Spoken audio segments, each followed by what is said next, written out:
and the courts. So why on earth is the Prime Minister playing politics with our liberties for a bill which no one thinks is necessary, no one thinks will work in practice, and everyone knows will never reach the statute book? Brown left the Commons after an intense personal lobbying effort and his third meeting in 24 hours with the Democratic Unionists. After Labour MPs had been offered a whole range of goodies, including in one case, it said, help with finding a safer seat, everyone at Westminster was assuming the 9 DUP MPs were holding out for a deal.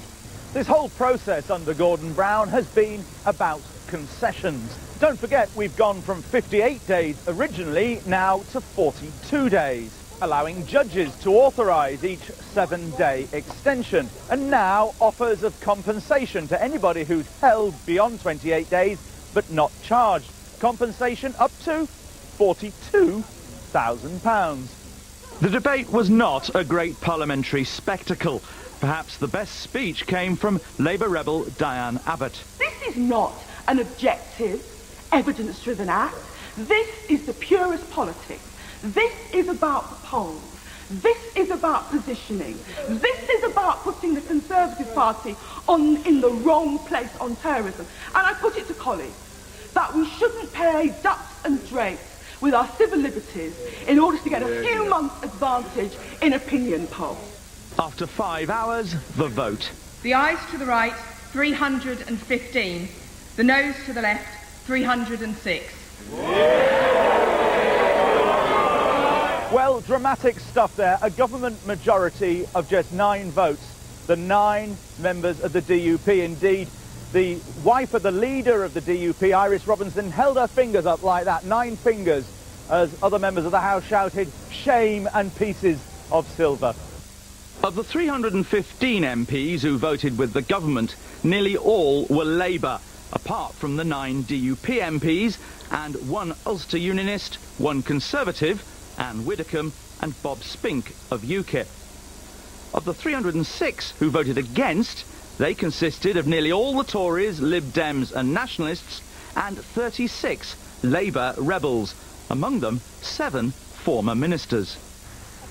So were the DUP bribed? There's talk at Westminster of the Stormont government getting $200 million from selling surplus defence lands, or the DUP getting a place on the Commons Intelligence Committee. What did the Prime Minister offer you then? The Prime Minister didn't offer us anything. Didn't offer you a thing? Didn't offer us anything, and as far as we were concerned, we listened to the arguments on this particular issue. We made our judgments on the basis of what we believed was essential for national security. Now Gordon Brown faces much tougher opposition to 42 days in the Lords, led by top lawyers from the Blair government and other Labour rebels. The Prime Minister might find that he's getting a bit of a roasting at the other end of Parliament, because the House of Lords will actually chew this up. And the difference is, of course, that the government doesn't have a majority in the House of Lords. And so, and you have to look around the House and you can see the Lib Dems will be against this, the Conservatives against it, a large number of crossbenchers will be against it, and there will be a very significant Labour rebellion. So today could prove a hollow victory for Mr Brown. And to overcome the Lords, he may ultimately have to bring the measure back in a year's time and impose the will of the Commons through the Parliament Act. And Dominic Grieve and Meg Hillier are still with me. Meg Hillier, when a government with a majority of 66 on a major piece of national security legislation has to rely on the votes of 9 DUP members, you're in serious trouble. Well, we actually, if you look at the scale of the rebellion, we have seen a group of, unfortunately, of Labour MPs who choose to rebel frequently on a range of different subjects. And I'm not so sure all of them were as principled as they outline. Some of them just have a habit, unfortunately, of doing this. Now, I think, though, that we had to lay out the arguments about the threat that is before us. But you had to rely on the DUP. You had to rely on the DUP to get through a major piece of national security legislation. And Gavin, a vote is a vote. We had to rely on not just the DUP but other members who were swayed by the arguments that were put before them. That the threat to the country is very real. We've had advice from top police officers, from the security services and others about the reality of the threat. And it is the job of the Home Secretary and of the Prime Minister to make sure that the British people are protected. Right. Dominic Grieve, a vote is a vote, a win is a win. Gordon Brown stuck to his principles. Whether you disagree with him or not, he has stuck to his guns on this, and he has won. Well, he's won a vote.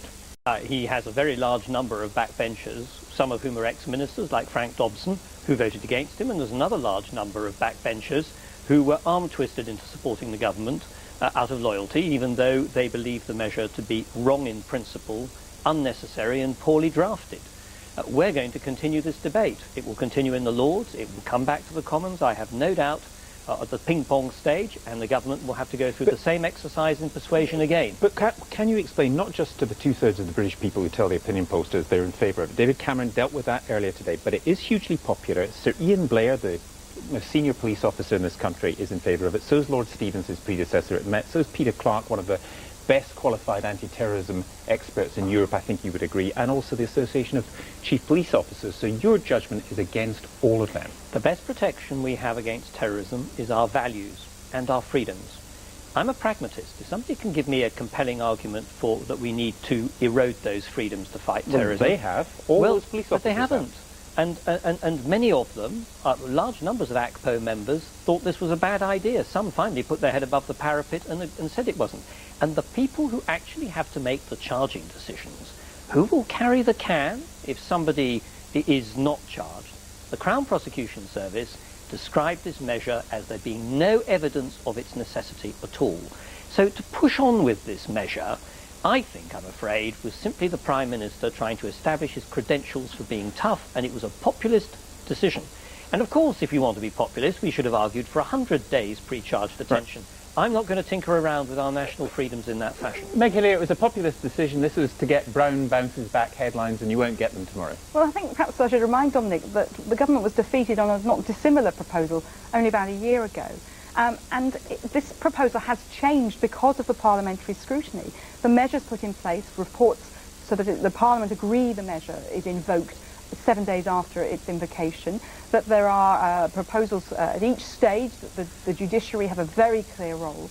These are all measures that have been debated after the initial plans were laid out by Jackie Smith as Home Secretary and have been adjusted because of the democracy of the House of Commons. Haven't they been adjusted also because you've had to make concessions to rebels, and there may have been a series of sweeteners, as we heard earlier? Well, you know, actually, when you have to win votes, you have to have negotiations about how you're going to win votes. So there have been concessions, clearly. Well, that's politics. Have there also been sweeteners? Well, there have been concessions. I mean, you heard Sammy Wilson of the DUP say very categorically they were not offered anything. But what happened was that group of MPs in particular, and others as well, met with the Home Secretary, had briefings. They also had a security briefing. They heard the evidence. I gather they also met with the opposition. They heard the evidence from both arguments, and they plumped to vote for the government. So you see no damage to Gordon Brown's authority in all of this? None at all? Well, I think that his authority is strengthened by the fact that we won the vote.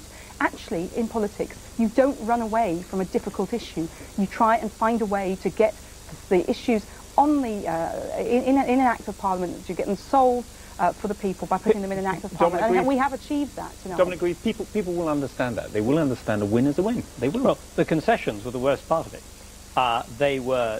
They're deceitful, and indeed ministers, I'm afraid, actually misled Parliament in some of the things they said about them. Misled Parliament? Oh yes, I have absolutely no doubt about that. I came the closest to hearing things which could not be justified on the facts. I was appalled at some of the things I heard today, explaining that these would only be used in grave and exceptional terrorist threats, when if you look at the small print of what's down on that, it's not at all the case. That's a very serious charge. I have to put that to Meg Hillier, that Parliament was misled. I disagree with Damien. It is very clearly laid out. It is a grave and serious threat that this is invoked. What we hope is that this is never used. In an ideal world, we won't, but we have to be prepared for the day when we may need to use it. And it's much better to do that coolly and rationally at a time when we can debate it. Maybe it was heated, but in a time when we're not facing that particular emergency at that time, than waiting for the time when we're actually facing the threat. The only thing I would say about those concessions is that actually they make the measure incoherent, which is one of the reasons why they're going to have so much difficulty in the House of Lords. OK, thank you both very much. The people of Ireland represent about 1% of the population of the European Union, but tomorrow they hold the future of more than 400 million citizens in their hands in what's predicted to be a very close vote. The Irish are the only ordinary voters in Europe with a say over whether the new and revised EU constitutional treaty will be accepted. If they say no, as the French and Dutch voters did to the original version a few years ago, then the whole thing could be finished, although at least Ireland's politicians have allowed their people the chance to vote. David Grossman joins us now from Dublin Castle, where the result will be announced on Friday. David.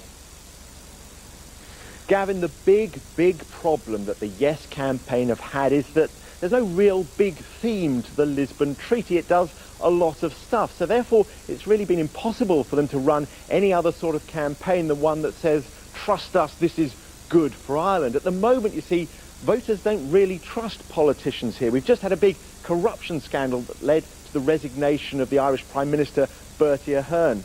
Meanwhile, the No campaign has been propelled forward by a rather disparate collection of seemingly unconnected grievances loosely hung around the theme that Europe's going too far too fast. They were helped this week by an intervention from France. The French foreign minister warned that if Ireland votes no, Ireland will be the first casualty. That, to some people, sounded uncomfortably like a threat. Voters here tend to respond more favourably to a more poetic message.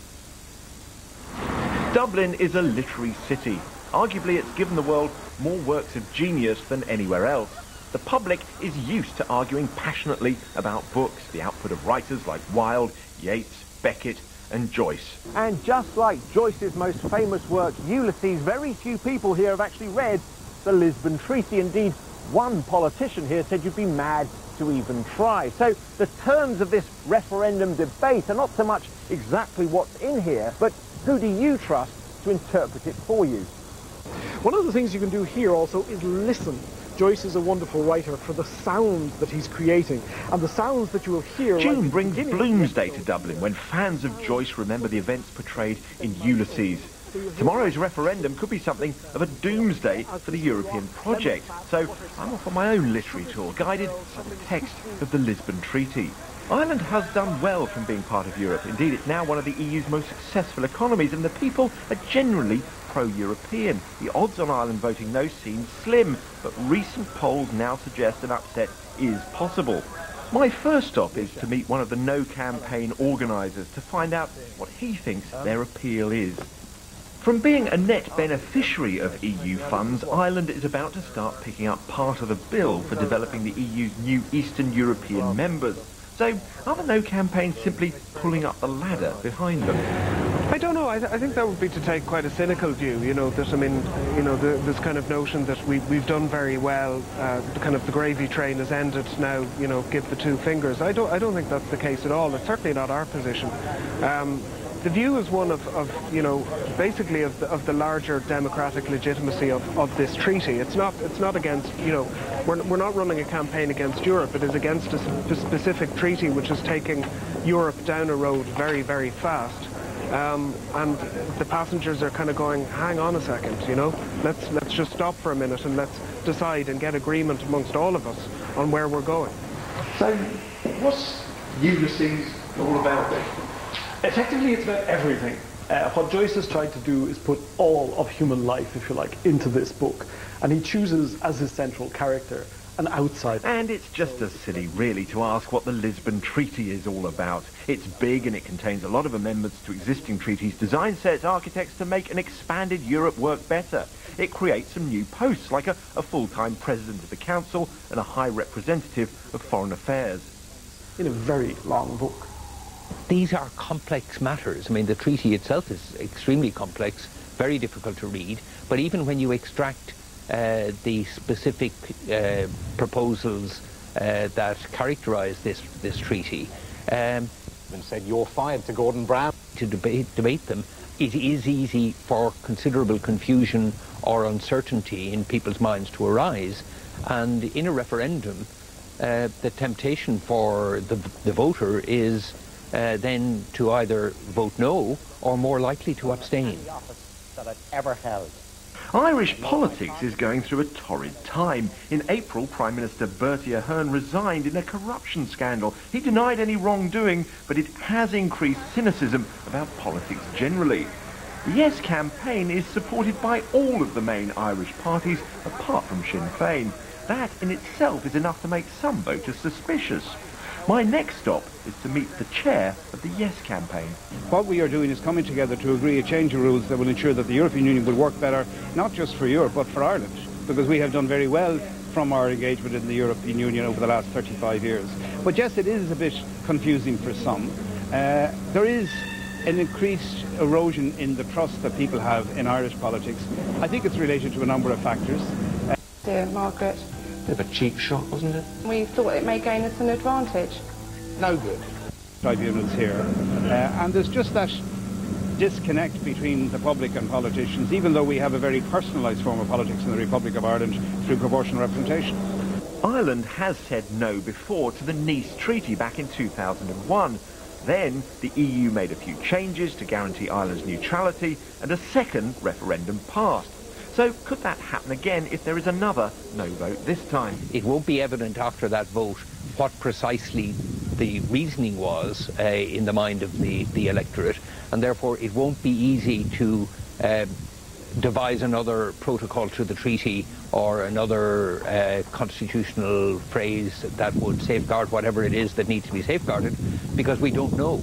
Because the opposition to the treaty is on a series of quite specific issues, none of which looms large enough to be able to point to it as the factor that could then be fixed and we could have another treaty. So what will the outcome of this Lisbon Treaty referendum be? Will it be yes or no? Well, the polls are certainly close, but can we perhaps get a clue from the outcome of this book, the end of Ulysses? The final 7 words read, "Yes, I said, yes, I will, yes." Is he trying to tell us something, do you think?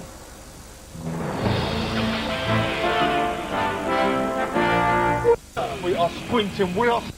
Never been so expensive, said Idris Mohammed. Other media accelerating the breakup of the United Kingdom. A new report slams the BBC in London's coverage of just about everything that happens outside the M25. The BBC is busy issuing fine words and reassurances, but will anything actually change? Good evening. Alex Salmon calls it a metropolitan fascination, and the organisation which governs the BBC agrees. The BBC Trust says coverage of the nations and regions of the United Kingdom is unacceptable, and it's unimpressed by the efforts so far by the BBC's management to redress the balance. But today's controversy points to an even larger issue. Have the media as a whole failed to adjust to the United Kingdom of the 21st century, and could they as a result be helping its disintegration? Here's James Cook. Character.